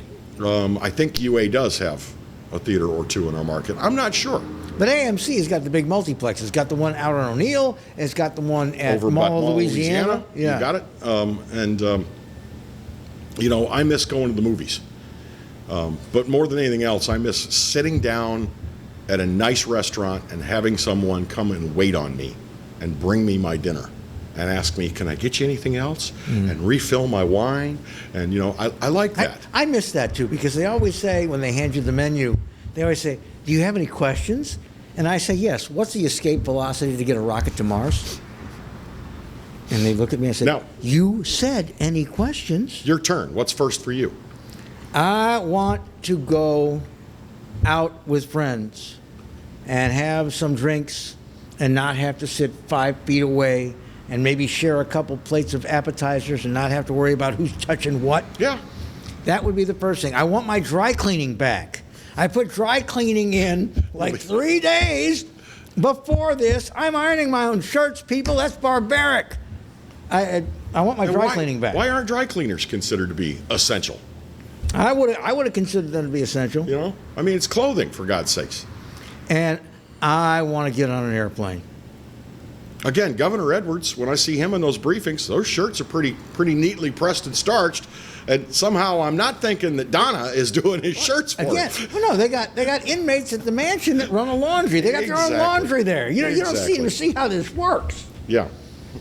You know, they do the cooking, the cleaning, the haircutting, the laundry, I know how the whole it works, and that's what I'm saying. It's do as I say, not as I do. Well, no, it's do as you must, I'll do as I must. And there's a difference. And I mean, that's just one of the things that comes with living there. But, you know, what you mentioned, I remember not so long before the big lockdown, you know, I produce the weekly radio program Rocket Right Radio with Betsy Barnes and Kay Solar. And all of us got together, Mary Ann and Dr. Kay and her husband, Curtis, who's also Dr. Solar, and Betsy, and we all got together at Bin 77, and we just, we just kept getting a whole, tray of appetizers brought to the table. We'd all just pick at it, and we had rounds of drinks, and we listened to music, and we just, good conversation with friends in a good public house. That's something I miss. Yeah, and I'd gotten into shared dishes, small plates dining and all that. Mm-hmm. And a lot of restaurants here, Bin 77 being one of them, Blend Downtown being another, mm-hmm. Bin's new tapas place that Brian Dykes owns in South Downs, I can't remember its name, it'll come to me, they do it. Cocha Downtown does it. And I wonder if people are going to be afraid for a year to do small plates dining. I won't be. I won't be, but I bet you a lot of people will be afraid. I won't be. You know what I want? I want beef short ribs. I want some nice braised beef short ribs. Cocha. Yep. Cocha does a good job with the beef short ribs. And it's on their carryout menu, by the way. I've been enjoying cooking. I've been cooking, quite a bit. I've done a couple of briskets, and the other night I did a pork loin, and I've made pot of red beans and rice, which was my first ever. Really? Well, I was, why make red beans and rice when you could go someplace and get great red beans and rice? Well, you got the mix, too. Or Chimes right down the street, great red beans and rice. But I miss hanging out with friends and enjoying, cocktails and good conversation and just that whole experience. Well, I think a lot of us are going to have a lot of things. You and I don't have this problem. But I think a lot of people, the first thing they want to do is send their kids somewhere, anywhere but here. Get them out of the house. Keep them for as long as you'd like. All these kids. Karen and I were talking about this. We were walking in the neighborhood to get our exercise, and we see all these younger families that have little ones, mm-hmm. Between still being in a stroller and 8 or 9 years old. All their summer camps have been canceled. Yep. All the Little League and all that, all the summer soccer, mm-hmm. all the dance classes. These parents are going to be cooped up with these kids until Christmas. I know we've mentioned this before, but I feel bad for the high school seniors. Yeah. Because they've been screwed out of prom. They've been screwed out of prom night dinner. Mm-hmm. They've been screwed out of being able to walk the aisle and get their diploma. Just all of that experience of the end of your school years, which is very special. I mean, those are treasured memories for me, and I'm sure you as well. And these kids, we're going to have a whole class of kids that are not going to be able to say, I didn't have a senior prom. No, I didn't get to walk and get my diploma. I didn't have a graduation ceremony. We had ours via Zoom. Yeah. And I feel bad for them because, it's not a whole generation. It's just one class, but and they're at a severe disadvantage. And not only that, you're killing off your dad's best lines. These are the best times of your life. You're killing that. You're taking that away from Dad. His fallback line, he can't use it. My dad never said that to me, but... Didn't he? No, not. He didn't tell you these are the best days of your life? He just said, enjoy it while it lasts, because soon you'll be old and you'll have bills. Thanks, my Pop. Dad, a lot of conventional wisdom, my old man. Thank you, Tommy Sunshine. But this has just been. I hope we never see the like of this again in our society. I'm sorry. I just feel like we can't react to the next health scare the way we've reacted to COVID-19. We can't, unless it's the damned bubonic plague. I mean, we're not faced with something that was going to wipe out a third of us or a half of us. That's what Europe had when the Black Death was going around. Half the population gone. We were never faced with it, but we treated it like it was the most serious thing ever. We can't respond to health scares the way we've responded to this. Well, we've done almost everything wrong. I don't think that we can go for whatever is next without a playbook that is based on some serious practical considerations. And I think if we don't do it now, if we don't do it soon, people will lose the fact that practicality needs to play a part in all of this. And that's where I think we're going to be, and that's where we're going to need to be, because there will be something. There will be another virus. There will be, a major earthquake somewhere that releases some sort of toxic vapor that we have to protect ourselves from. There will be something at some point. But what we can't do is we can't walk into this saying, we're just trying to save lives. That's a given. It's also a catchphrase, and it's also dishonest. Because if you're not trying to save livelihoods at the same time, what good is saving the lives? There is no good in that. So I think we're going to have a good national plan that is written in the coming days when it's still fresh in everybody's mind. And people are going to have to be very, very honest. And people are going to have to say, all right, we put this segment of our economy out of business, and we're not collecting any more sales tax, we're not collecting any more employment tax, we're not collecting any more corporate tax, and we did that to save this segment, which wasn't doing much anyway. Mm-hmm. And they could have been saved another way. Mm-hmm. Like I said, I'm by no means am I an expert, but I just feel like we've done this thing wrong. Well, and you know what? You cannot let people get fatigued. I mean, that's what really happened. It's too late for that, Bill. That's why you have people that are cursing the governor but right it can now get for 2 worse. more weeks. It can get worse. You're a little younger than I am, so you don't remember the fatigue that happened during the Vietnam War. I was pretty well aware of the Vietnam War. We were fighting for a draw.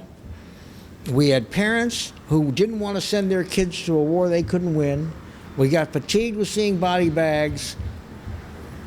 It can get worse, and that's a killer. We'll be back in a moment with Congressman Garret Graves. Stick around. It's going to go.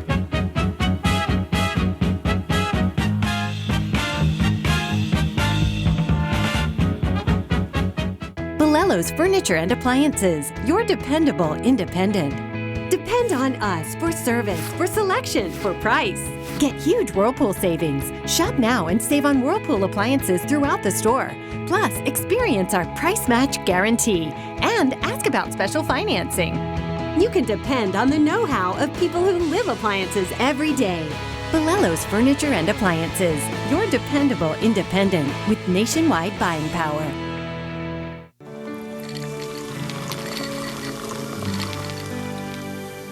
No one can stop me when I taste the feeling. Nothing could ever bring me down. Nothing could ever bring me down.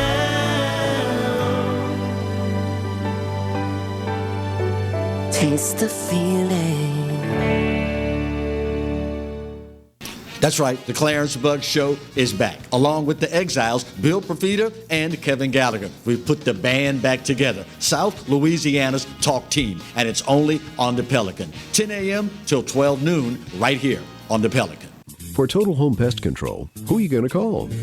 Call the Bug Man, 923-BUGS. For total pest control for your home or business, call the original Salvat. Call the Bug Man today, 923-BUGS.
Guys, it's Debbie. It's time. I've got a brand new location. 10510 Airline Highway, Baton Rouge, next to After 5 Tuxedos. We have the perfect spot to get all your wedding and formal wear needs. Come see our one-of-a-kind name brand and get great prices. With 30 years experience, the best customer service anywhere. It's Debbie's Bridal, Airline Highway, Baton Rouge. See you soon.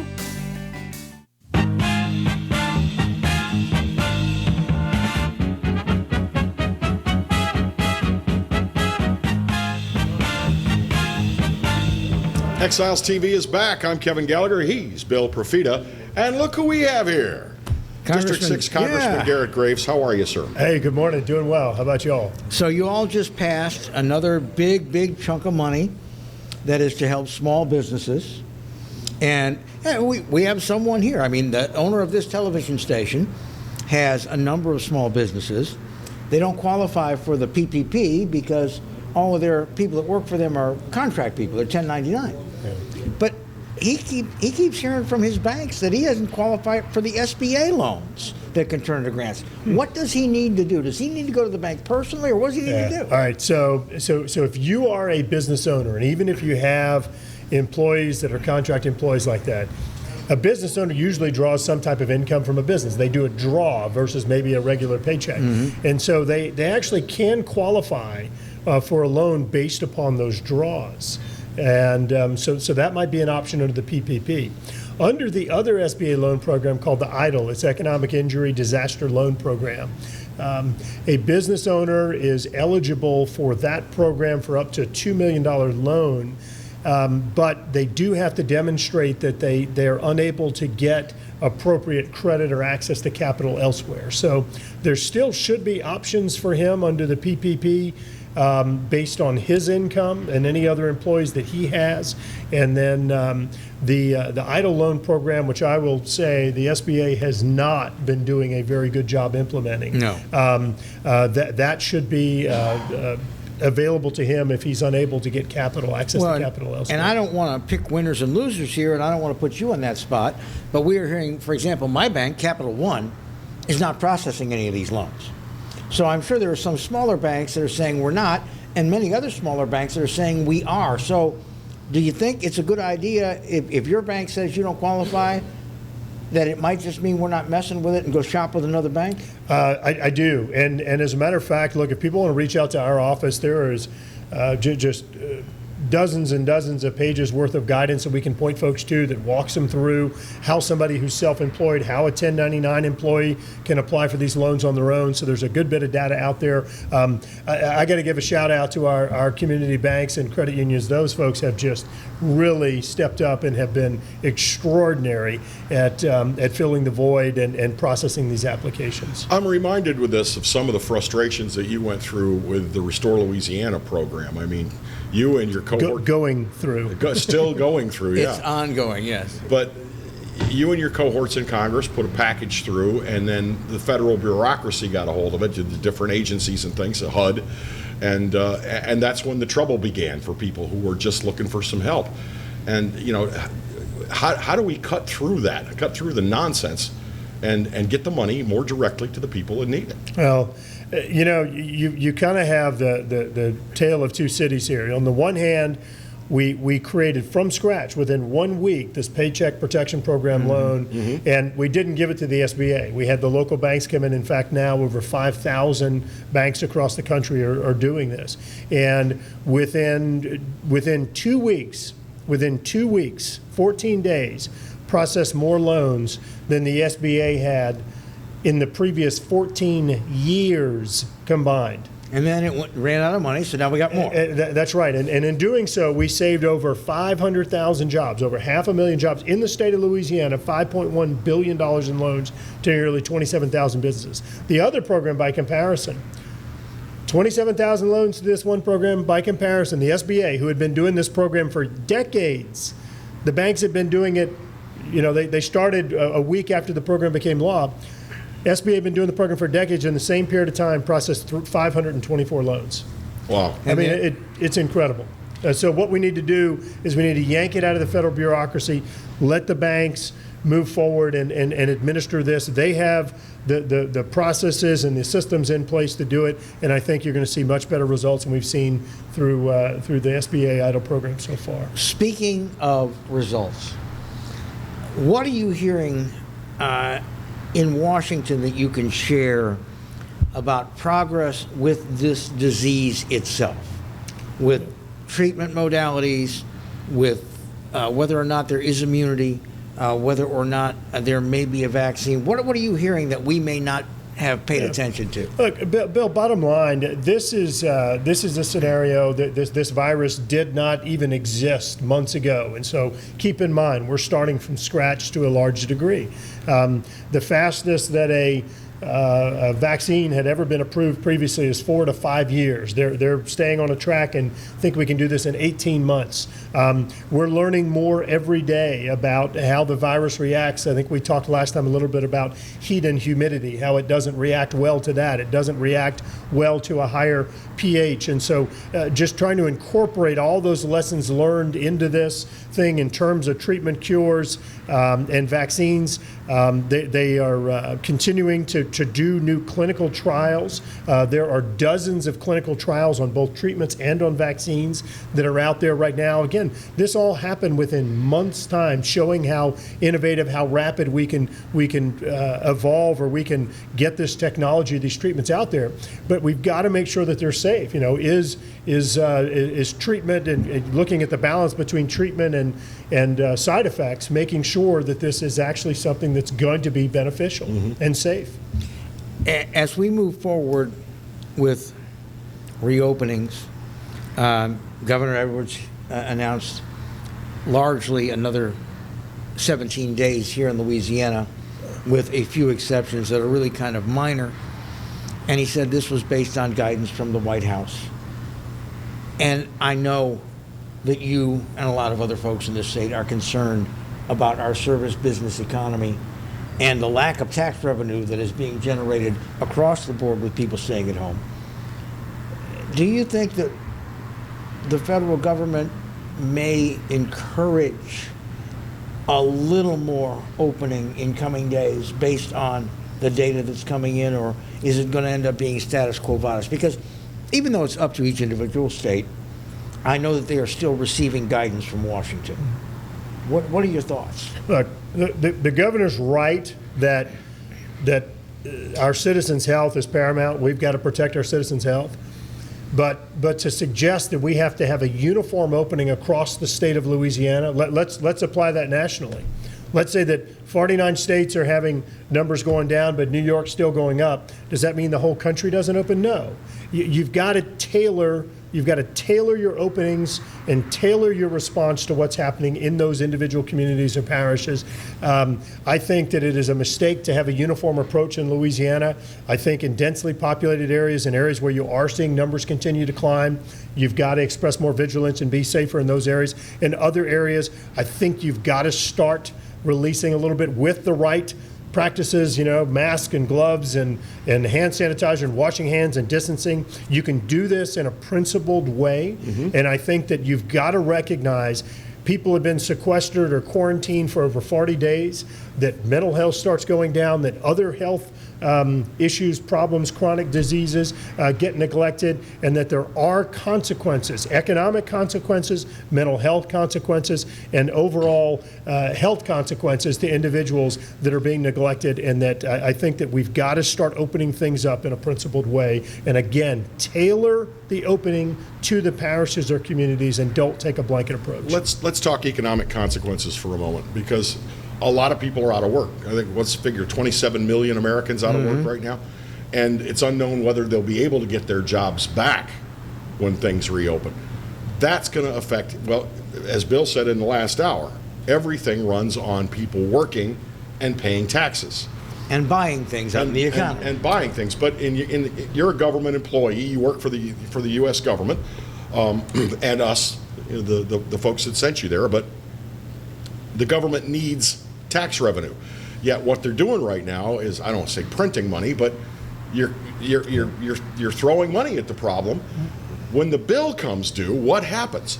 Are we going to get hit with a huge federal tax increase? We're asking our children to pay $4 and $5 for every $1 we're spending right now, our children and grandchildren. And look, you're exactly right, and we've talked about this in terms of disaster policy and other things in the past, but you've got to synchronize your opening with your availability of capital. And right now, Paycheck Protection Program provides 8 weeks of paychecks for employees. You've got to make sure that your economy is able to come online and is online when that 8-week period ends. And you know it's not going to be all of a sudden green light, everything's rolling. It is going to take weeks and months for things to transition up.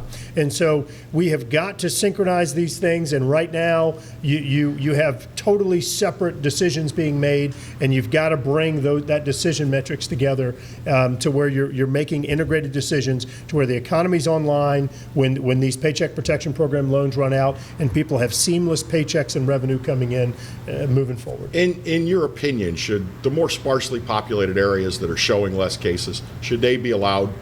And I'm not just talking about states, I'm talking about parishes within our state, like Allen Parish or Cameron Tensaw, Parish. absolutely. Cameron's got, what, 4 cases? 3 cases. Three cases. Yeah, Tensaw's why got are they on lockdown in Cameron Parish? I agree. And not to mention, as you indicated, they're sparsely populated to begin with. Again, New Orleans and areas that are more densely populated, I think you can make different decisions there based on what you're seeing in numbers. But in some of the sparsely populated areas, I think there was overreaction to begin with. We will be back with more with Congressman Garret Graves on Exiles TV. Stick around. So,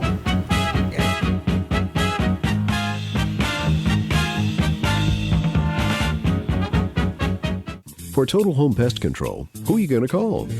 Call the Bug Man, 923-BUGS. For total pest control for your home or business, call the original Salvat. Call the Bug Man today, 923-BUGS. Hi, I am Dr. Farrell Frugier Jr., and I am a general dentist at Frugier Family Dentistry. I was born and raised in Baton Rouge, Louisiana. I went to CALEF High School, LSU, and LSU School of Dentistry in New Orleans, where I received my DDS degree in 1986.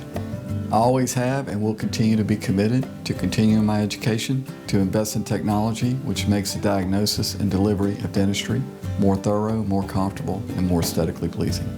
In our practice, we are here to serve the patients. We want to improve their quality of life and to develop relationships with our patients. In dentistry, we have a chance to impact lives on a daily basis, not just by doing dentistry, but by getting to know them and being a part of their life. We also believe in giving back to our community. So every year, we give back to the Greater Baton Rouge Food Bank, Toys for Tots, and Mary Bird Perkins Cancer Center. Please stop by and visit our office. We would love to take care of you and your family. Hello guys, it's Debbie. It's time. I've got a brand new location. 10510 Airline Highway, Baton Rouge, next to After 5 Tuxedos. We have the perfect spot to get all your wedding and formal wear needs.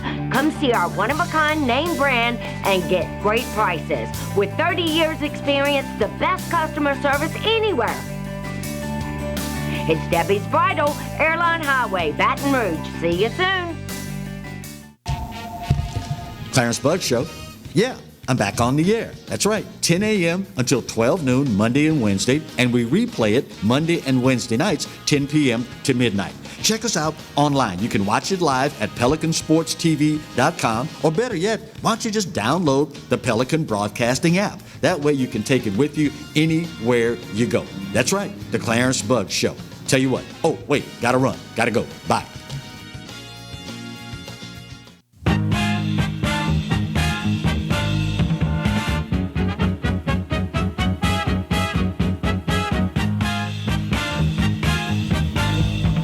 Welcome back to Exiles TV. Bill Profita and Kevin Gallagher keeping you company. Remember, replay 10 till midnight tonight.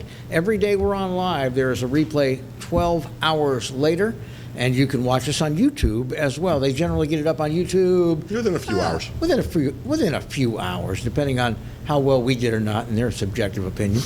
But anyway, yeah, it's like they have a post-show meeting. Do we want to post this crap or not? We don't post that. We are meeting with Congressman Garret Graves this morning, and I guess what everybody wants to know, is there more help coming? What do you see? There absolutely is, and as I mentioned in response to Kevin's question earlier, you've got to look at every dollar as would you ask your child or grandchild to pay $4 or $5 for this? And before we go out there and just continue shoveling money at this problem, I think we've got to start opening the economy. I think we've got to get a better read for what it's going to take for long-term recovery and make more principled, targeted investments. And just give you one example. The economic impact payments or economic relief payments, virtually every American's eligible for those. But the reality is some people haven't lost their jobs. Some people are making more money now than they did before. Those people shouldn't be getting checks. I shouldn't be getting a check, and I'm going to return mine. But we've got to make sure that we're more focused and targeted on the recovery package that we move next to help to bring the economy back but to target the dollars to people, to sectors that need it. And of course, those that don't would not be receiving assistance in that debt or deficit funding. In the first round, there was a lot of criticism for the special interests that got millions of money that people frankly felt should have been siphoned down to citizens and small businesses. Is there more of that in the second package? You know that you've seen Speaker Pelosi come out and talk about how she wants to spend a lot of money on unemployment programs, on state and local governments. You've seen Senator McConnell and Republican leader in the House, Kevin McCarthy, come out and say that they want to focus more on individuals and small businesses. So I think you're probably in a negotiation going to see a little bit of both. I think that the unemployment program that's out there right now crossed a line and got a little bit too generous. People shouldn't be making more money on unemployment than they were making in their job. That doesn't make sense. It creates a perverse incentive. But we've got to focus on the people that truly lost their jobs, lost wages, businesses that were shut down because of government mandates or government orders, and help to not make everybody whole. Because look, we don't have enough money to do that. We couldn't print enough money to do that. But we've got to help bring our economy back and do some of those sparks to get it back. A lot of the original announcement was more psychological than fiscal. Amen. It really was. That big federal bump to unemployment, that was psychological. Everybody, whether they make $300,000 a year or $30,000, is going to get $1,200. That was more psychological. And I don't necessarily disagree with that. But, you talk about printing money. If we had to be printing money, at least we're doing it when everybody else that competes in the world economy with us is printing money as well. The Chinese are printing money. The Japanese are printing money. The European Union is printing money. Have you seen the price of the euro versus the dollar and the pound sterling? So if we have to do it, I guess now is as good a time as any, and with as good a reason as any, but the recovery is going to be hell. The fact that this is global makes it very different, and that's why this is not necessarily the modern monetary theory, and inflation is going to be a little different in this case than it would be if this were only a U.S. problem. Yeah. It is a global issue, and because everyone is going through this same challenge, I think you're going to see a little bit different balancing now. But one thing you got to keep in mind, the United States is sort of the gold standard in terms of the standard of living and things like that. And so I think you are going to see a little bit of disparity there in terms of the amount of money it's going to take us to recover here as compared to some of these other countries. But I think you've made an excellent point. Well, and again, I've been very unpopular with taking issue with people that are complaining that big businesses, are getting stimulus payments, and they use local groceries. And you know what? I love the Calandro family. Jobs. I love the Calandro family. I love Charlie. I love Trey. I love Blaze. I shop there. But they maybe employ 100 people. Albertsons probably employs 700 people in this market. You have to protect the employment with this, is what you have to do. It's not a matter of picking favorites. Oh, them big guys, they got something and I didn't. No, you got to protect where the jobs are. And that's really the tightrope you have in Congress. Well, and that's why there are programs with Treasury and the Federal Reserve to provide low-interest loans to larger companies as well. So the Albertsons type would be eligible for a loan that they would have to pay back, whereas the Calandras may be eligible for a forgivable loan. But the SBA and Treasury have issued new guidance that says that people that are making money effectively should not be getting the access to these loans. It's the people who need it. We only got a couple of minutes left in the program, but I'm concerned, how long is the federal government funded, and how tough is it going to be to pass another funding bill, which usually is an omnibus, but it's come down to budget fights and government shutdowns. Is we're going to see that again? We will. We're currently funded through September 30th of this year. We're going to have to develop a new budget, whether it's a short-term budget, which may make sense because of the presidential elections. Kick us into early 2021 is probably the safer thing to do rather than getting into a big negotiation and stalemate at that point. But I think the big fight you're going to see next is going to be the longer term recovery package for coronavirus. Speaking of the federal elections, there are a lot of people that are saying that the president may call for a delay in the elections. Do you have an opinion as to whether or not that might happen? I don't see it happening. I don't either. I think it's a bad idea. Yeah. And there are some people, and of course they're kind of conspiracy theorists, but there are some people that also think that the president can say no election and I just stay for 4 more years. That doesn't happen either. Little impediment called the Constitution, but that little piece of paper. We have got less than a minute left before we say goodbye. How's the family? Yeah, how are you? Everyone's doing really well. This has been a big adjustment, a lot of adapting, like for many of you, but transitioning to online school, we've been supplementing the online schooling with our own online education programs. But I do have to say, more family time, getting time outside with the family. I really have enjoyed that opportunity. Not traveling back and forth to Washington as much has been great. So your kids are not the ones that put that meme up that's so popular about I'm being homeschooled and I hate my teacher? That's not your kids? I'm not going to say that, but I've enjoyed it anyway. Well, we have always enjoyed having you and giving us the information that we need, and I know we'll see you again before this crisis is over. Are you all, real quick, you all in session now or out of session? We're out of session. I was in Washington last week, came back for the weekend. We were supposed to be going back on May 6th, but I believe that the majority leader is going to kick that probably another week. All right. Well, that is going to do it for Exiles TV. Remember, download the app. It is quick and easy at the App Store, and tell your friends to come by 10 o'clock on Tuesdays and Thursdays and to watch the replay at 10 p.m. Until we meet again, be safe out there, be careful, and God bless you, everyone. Ciao.